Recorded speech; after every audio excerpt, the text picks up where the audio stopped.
versículo 7.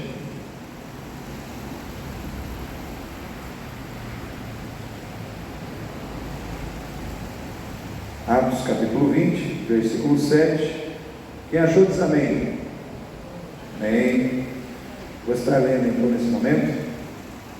E no primeiro dia da semana, ajuntando-se os discípulos para partir o pão, Paulo, que havia de partir no dia seguinte, falava com eles, e prolongou a prática até a meia-noite. E havia muitas luzes no cenáculo onde estavam juntos.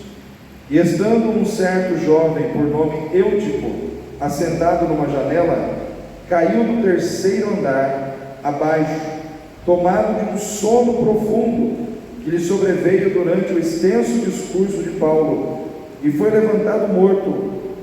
Paulo, porém, descendo, inclinou-se sobre ele e, abraçando-o, disse: não vos perturbeis, que a sua alma nele está.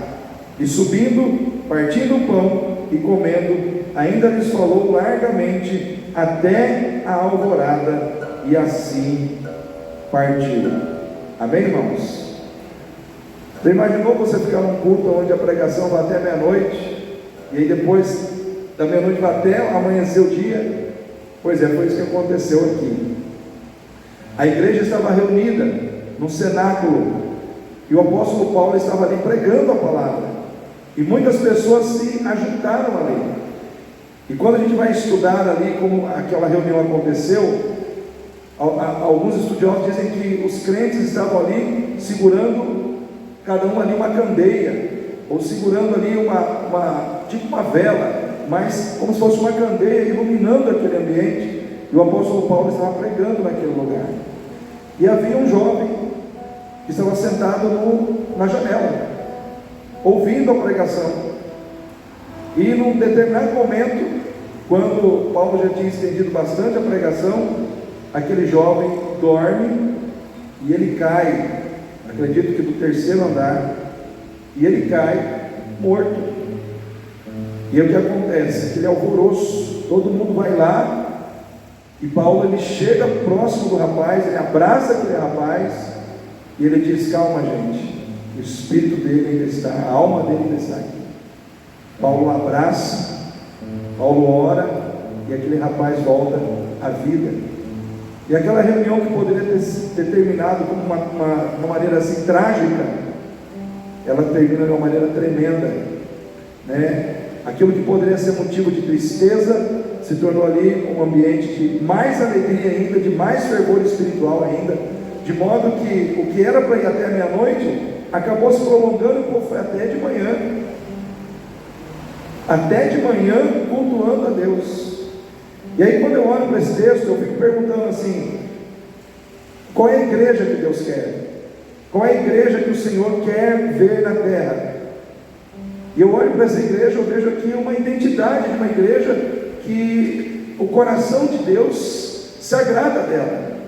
E quando eu olho para essa igreja, eu vejo que a igreja que Deus quer é uma igreja viva, uma igreja avivada, é uma igreja onde os crentes não se cansam daquilo que é espiritual, porque uma igreja viva ou uma igreja avivada é uma igreja onde os crentes, eles não se cansam das coisas espirituais, eles não se cansam de orar, eles não se cansam de ler a palavra, eles não se cansam de estar no culto, eles não se cansam da comunhão com os irmãos da igreja, eles não se cansam das coisas espirituais.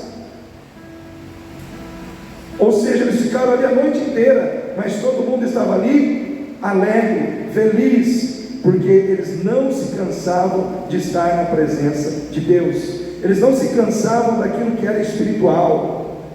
E hoje parece que nós estamos vivendo um tempo contrário. As pessoas às vezes vêm para um culto já olhando para o relógio para saber que hora que vai acabar. As pessoas não se cansam de ver novela, as pessoas não se cansam de ir a um shopping, as pessoas não se cansam muitas vezes, é que nem minha esposa fala, né? Às vezes o crente está na igreja hoje e ele cansa de oração, ele cansa de estar no culto, mas quando ele estava no mundo lá e ele gostava de um baile, ou ele gostava de tomar uma cervejinha, não tinha cansaço, né, irmãos? Pessoas saíam de lá com a camisa suada, ia trabalhar no dia seguinte com aquele olho vermelho, mas parecia que não tinha cansaço.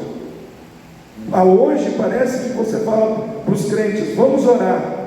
Ô pastor, estou cansado, hein?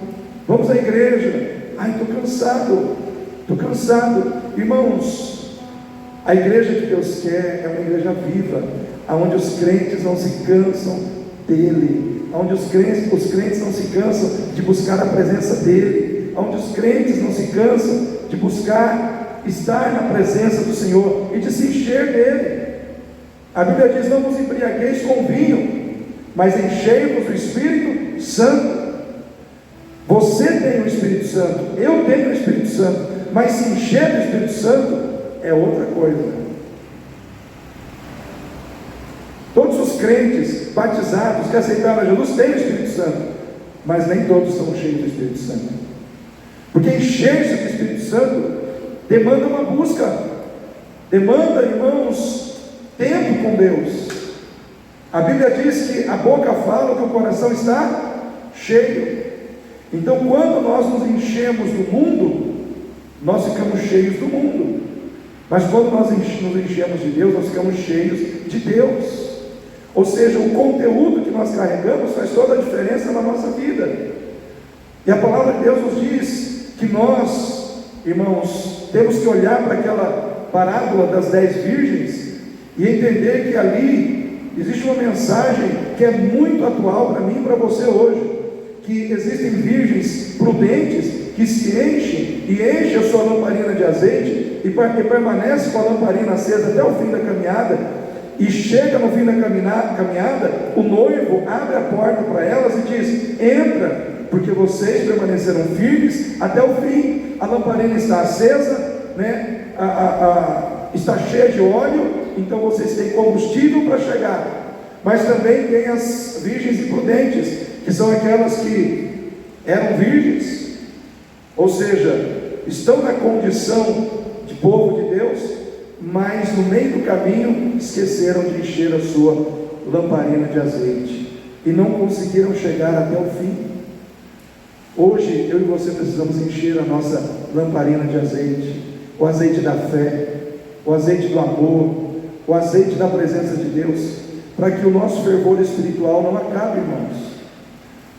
Porque estar fervoroso nos dias de hoje, nesse tempo de frieza espiritual, nesse tempo em que a prioridade parece que das pessoas está mais no material e no virtual do que no espiritual, é um grande desafio para a igreja.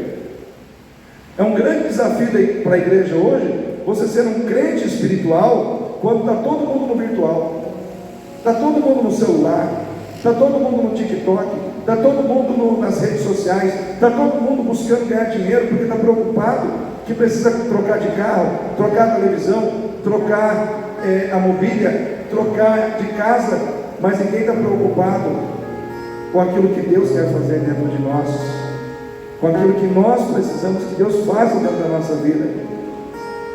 Se existe uma coisa que hoje se tornou muito perigosa para os crentes, é o amor ao dinheiro. Não é o dinheiro. O dinheiro, ele não é problema. O problema é quando você ama ele. O problema é quando você coloca o seu amor nele. Aí você permite que ele governe a sua vida. Você permite que ele seja o teu dono. Aquilo que você ama te governa.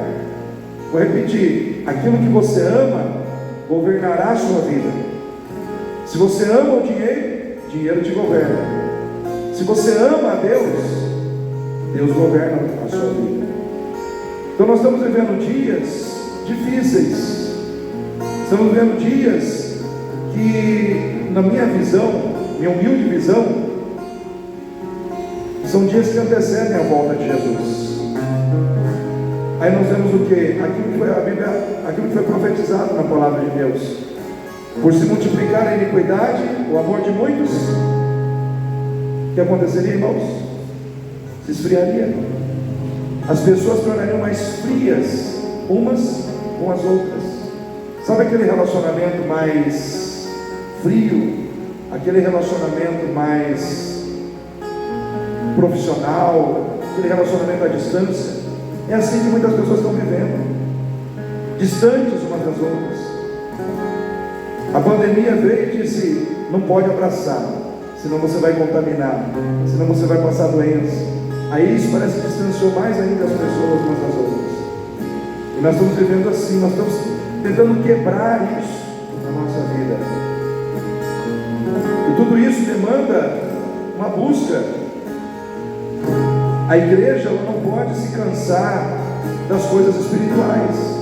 Essa igreja aqui é uma igreja que demonstra que ela não se cansava daquilo que era de Deus, das coisas de Deus. Eu olho para um povo assim, que passa uma noite inteira preocupado em ouvir a palavra, preocupado em receber a ministração que Deus estava trazendo através do apóstolo Paulo ali naquele dia. Irmãos, tremendo, né?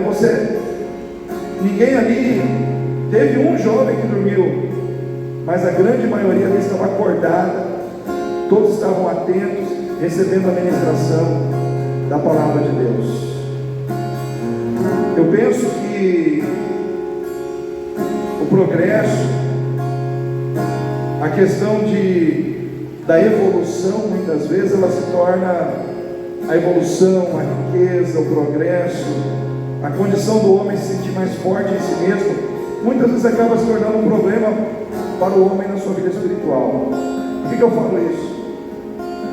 Porque eu lembro de um missionário que uma vez ele falou que ele já esteve na Europa, ele esteve na África. Quando você vai para a Europa, é o primeiro mundo. Primeiro mundo, pessoas profundamente instruídas, país assim, tudo funciona, mas quando você fala de buscar a Deus, quase ninguém vai. O intelectualismo humano é tão forte que Deus ele não consegue ter espaço na vida das pessoas. O homem se tornou muito centrado em si mesmo. A saúde funciona, né? Tudo funciona, muito bonito, mas a fé não funciona, a espiritualidade das pessoas não está funcionando.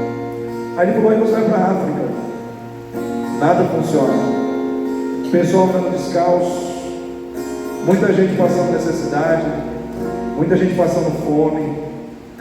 Você vai em muitos lugares na África que não tem água encanada, não tem a infraestrutura básica, mas só que quando você fala de buscar a Deus, é aquela multidão de gente que vai buscar ao Senhor, e eles ficam ali horas cultuando ao Senhor e não querem sair da presença de Deus, porque eles encontram em Deus tudo aquilo que eles não têm aqui. Deus é para eles tudo que eles não conseguem ter aqui, e eles conseguem em Deus, na sua fé, vamos dizer assim, suprir toda a carência que muitas vezes estão vivendo aqui embaixo. Então, às vezes, queridos, termos muito aqui, a gente pensa que é bom, mas muitas vezes pode ser um problema no meu relacionamento com Deus. Se existe algo na sua vida que está te tirando da presença de Deus, Deus pode tirar isso de você.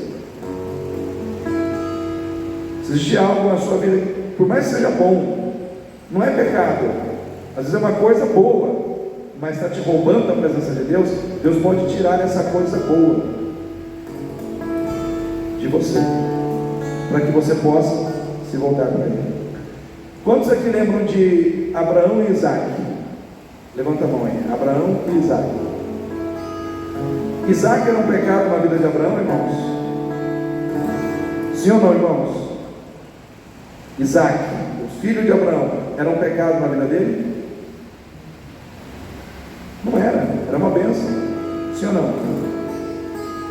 Era um prometido. Só que chegou um dia que o Senhor disse: vai, sacrifica Isaac a mim. Ou seja, Isaac era aquilo que Abraão mais amava. Só que ele é o problema. Quando a gente mais ama alguma coisa aqui, muitas vezes Deus começa a pedir para a gente sacrificar aquilo, para que Ele volte a estar na posição que é dele. E aí Deus fez uma prova. com Abraão. Mandou Abraão levar o Isaac, para que chegou lá no momento em que Abraão ia realmente efetivar o sacrifício. O Senhor bradou, o anjo do Senhor bradou do céu e disse: não toque no seu filho, não toque no seu filho. Agora eu sei que me temes, né? Olha ali para trás, tem um cordeiro já. Tinha um cordeiro lá, irmãos, com os chifres presos num arbusto. Ou seja, já havia uma providência de Deus para aquela situação. Deus havia provido para Abraão e para Isaac voltarem para casa, sem nenhum prejuízo, sem nenhum problema. Havia uma providência de Deus no cordeiro que estava preparado ali. E assim como aquele cordeiro foi a provisão de Deus para Isaac e Abraão, Jesus é o cordeiro da provisão para a minha vida e para a sua hoje. Ele é a provisão de Deus para a nossa salvação. Ele é a provisão de Deus para as nossas enfermidades, para as nossas dores, para o nosso sofrimento aqui. Em Cristo está toda a provisão de Deus, na eternidade e aqui na terra. Então, uma igreja viva, ela não se cansa do que é espiritual. Uma igreja viva, ela ensina que cada crente é uma lâmpada no meio da escuridão. Eu e você fomos chamados para ser luz em meio às trevas. Lá em Mateus 5, de 13 em diante, diz assim: vós sois o sal da terra e a luz do mundo.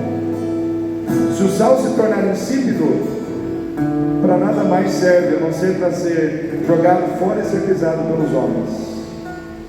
Não se acende uma lamparina e se coloca debaixo do velador, não se coloca debaixo do alqueire, mas em cima do velador, onde ele possa iluminar a todos. E aí o Senhor diz assim: é necessário que vocês pratiquem as boas obras, para que todos, vendo as suas boas obras, glorifiquem o vosso Pai que está nos céus. Boas obras não salvam ninguém, amém, irmãos? Amém, irmãos? Mas testificam que você é salvo.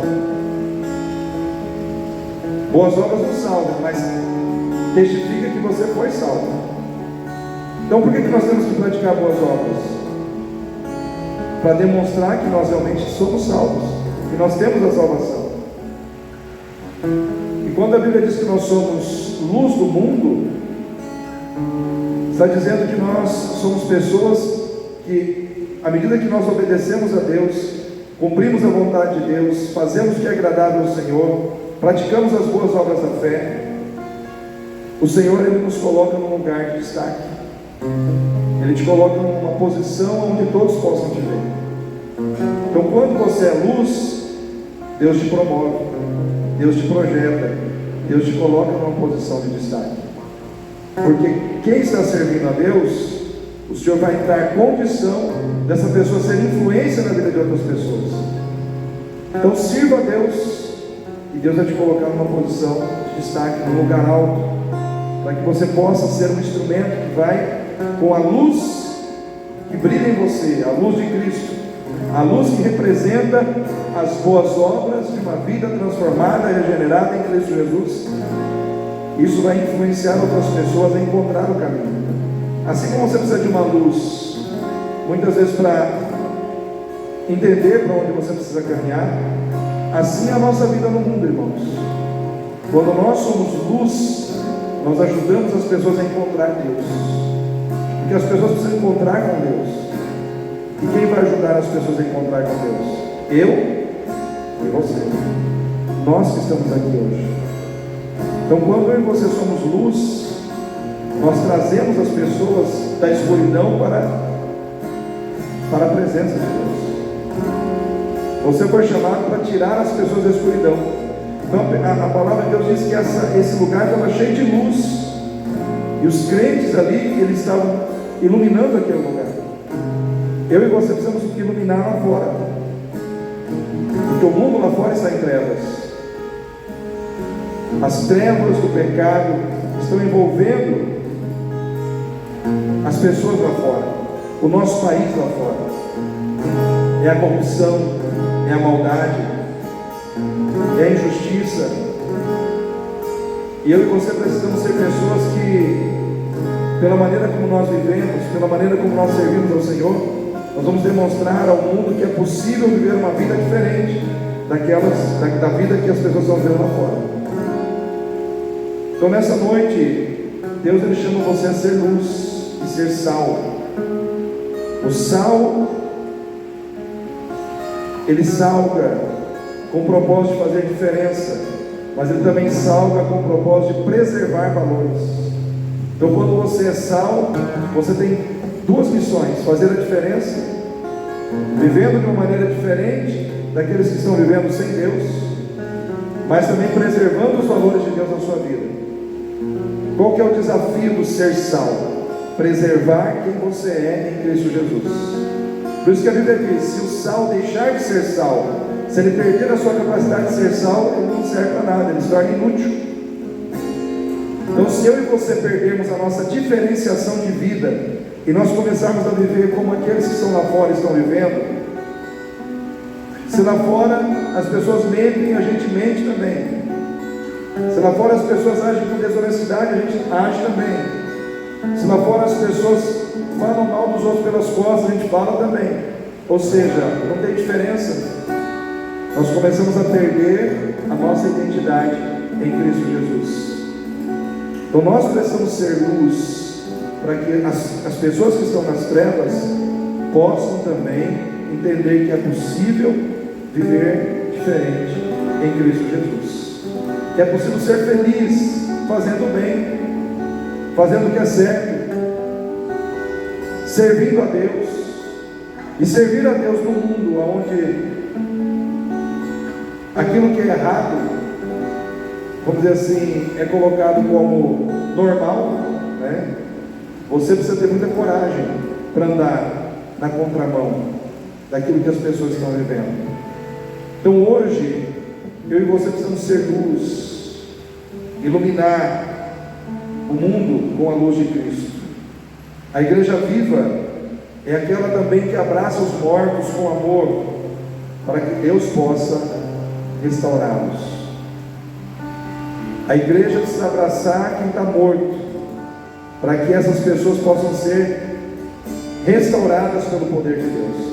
A palavra de Deus diz que houve um jovem que caiu morto ali, só que o apóstolo Paulo foi lá e abraçou aquele jovem, e através daquele abraço Deus moveu na vida daquele jovem, e aquele jovem que estava morto, ele voltou à vida.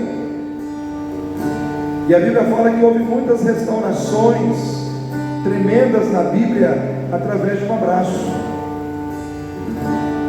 Eu me lembro do abraço que o pai deu no filho pródigo, quando aquele filho saiu de casa, gastou todos os seus bens, mas ele volta arrependido, e aquele pai abraça aquele filho, e naquele abraço, quanta cura, quanta restauração de Deus houve ali. Me lembro também de Jacó e de Esaú.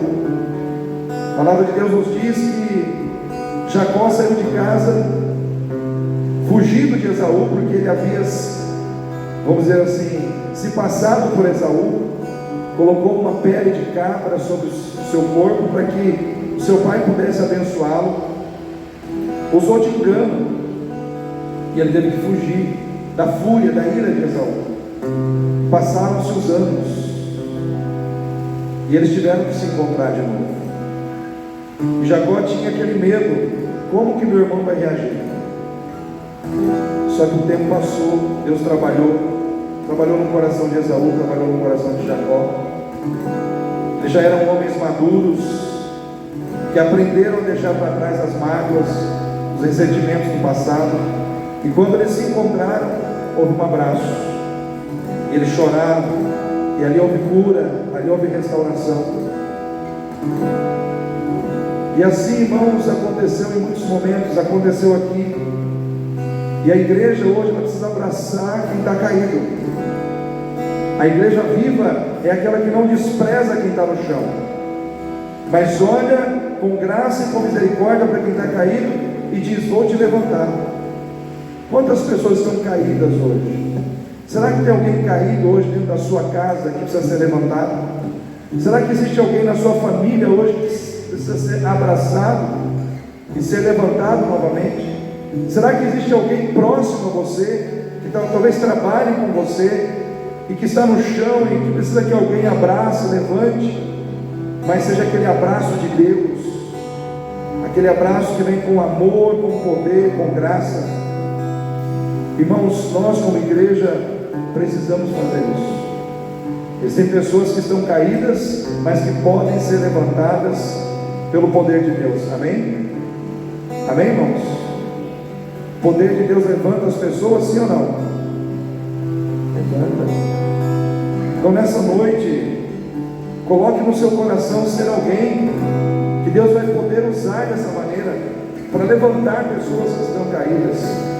A igreja viva é aquela em que, ao invés de ser vencida pelas tragédias, ela transforma a tragédia em milagre. Houve uma tragédia ali, um jovem caiu e foi dado como morto. Isso é uma tragédia. Se aquele jovem morresse naquele culto, não haveria mais culto. Imagina que nós estamos cultuando a Deus e alguém aqui morre no meio do culto. A gente vai sair daqui com a lembrança da morte. Então a tragédia aparentemente se manifestou no meio daquela igreja, mas ela só se manifestou, ela não permaneceu. Por quê? Porque o poder de Deus prevaleceu sobre o poder das trevas. Aonde havia morte, entrou vida. Aonde houve tragédia, aconteceu milagre. Então a igreja viva é aquela onde os crentes, eles olham para as situações de tragédia da sua vida e, ao invés de desanimar, eles começam a crer que ali, naquela situação, pode acontecer um milagre da parte de Deus. Então, se tem algum tipo de tragédia, algum tipo de situação ruim que tenha acontecido na sua vida nesses dias, não desanime. Essa tragédia pode ser a matéria-prima para a construção de um milagre. Amém? Pode ser a matéria-prima para que Deus possa fazer um milagre. Porque ali naquela igreja, quando todo mundo saiu dali, não ficou mais a lembrança da morte, mas a lembrança de uma ressurreição, de uma restauração, de um milagre que aconteceu ali. Ou seja, o povo saiu dali mais forte do que quando eles chegaram ali. O povo saiu dali mais cheio de fé do que quando eles chegaram ali. E eu quero dizer para você nessa noite, você vai sair daqui mais cheio de fé do que quando você chegou aqui, pela presença e pelo poder de Deus que já é real na sua vida. Então não desanime, porque as tragédias às vezes se manifestam.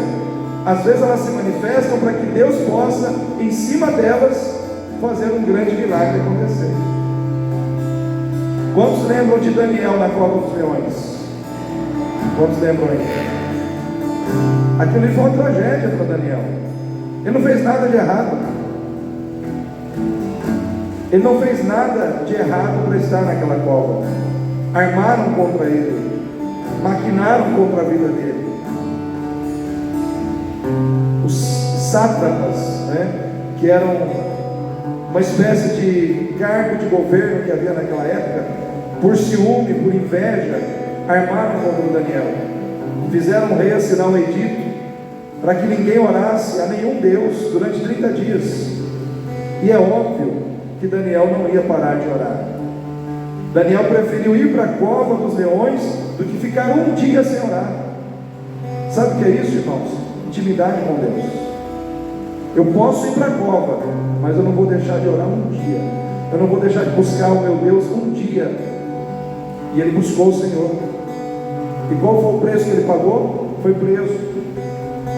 Foi levado na cova dos leões. Foi jogado lá junto com os leões. Aparentemente uma grande tragédia foi montada. Uma grande tragédia foi arquitetada contra a vida do servo de Deus. E às vezes tragédias são arquitetadas contra a sua vida, contra a sua vida, contra a minha vida. Só que eu quero dizer uma coisa para você: se somos servos de Deus, no final não vai ter tragédia, vai ter milagre. No final não vai ter tragédia, não vai ter o inimigo comemorando a nossa derrota. Vai ter Deus fazendo algo tremendo em favor das nossas vidas, que vai deixar os nossos inimigos sem ação contra nós. Assim como aconteceu com Daniel, assim como aconteceu com aquele rapaz que caiu, acontece com você, com cada um de nós essa noite. Então não desanime, porque às vezes as coisas não aconteceram do jeito que você queria, ou porque aparentemente algum tipo de mal sobreveio e aparentemente prevaleceu por um momento. É por um momento, porque a palavra final está com Deus, a palavra final está com o Senhor. Eu quero dizer para você, não desanime. A igreja viva é aquela onde a tragédia, ela sai de cena para dar lugar ao milagre. E eu quero declarar nessa noite sobre a tua vida e sobre este lugar, que neste lugar o que prevalece é o milagre. Eu quero profetizar milagre sobre a tua vida nessa noite. Quero profetizar cura sobre a tua vida nessa noite. Mas você precisa receber isso no seu coração. Você precisa acreditar que Deus é o Deus do milagre na sua vida hoje. Então nesse momento, quero que você fique em pé mais uma vez.